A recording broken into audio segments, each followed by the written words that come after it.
20 point के मालिकाना हक की जब हम बात करते हैं, 20 पॉइंट के दो तरह की प्रॉपर्टी दी गई हैं।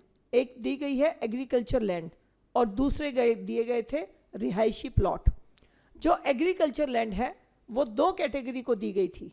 एक वो कैटेगरी थी जो SC ST हमारी जो रहती हैं गांव में उनके लिए थी, और दूसरा जो हमारे आर्मी एयरफोर्स यानी किसी भी बेल्ट की जॉब से गवर्नमेंट के रिटायर होकर आए थे उनको लैंड दी गई थी।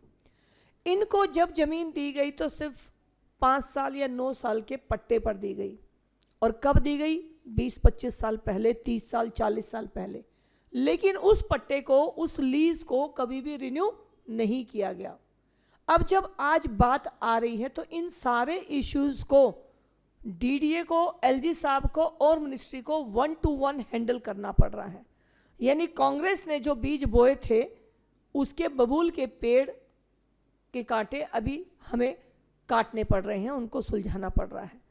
म्यूटेशन का काम बहुत बड़ा काम था जिसने आदरणीय लेफ्टिनेंट गवर्नर साहब ने फाइल साइन कर दी है, और शुक्रवार से आने वाले दिनों में हर 12 गांव को एक बेस बनाकर वहीं पर गांव के अंदर जाकर तहसीलदार और SDM बैठेंगे, डॉक्यूमेंट सबमिट कराए जाएंगे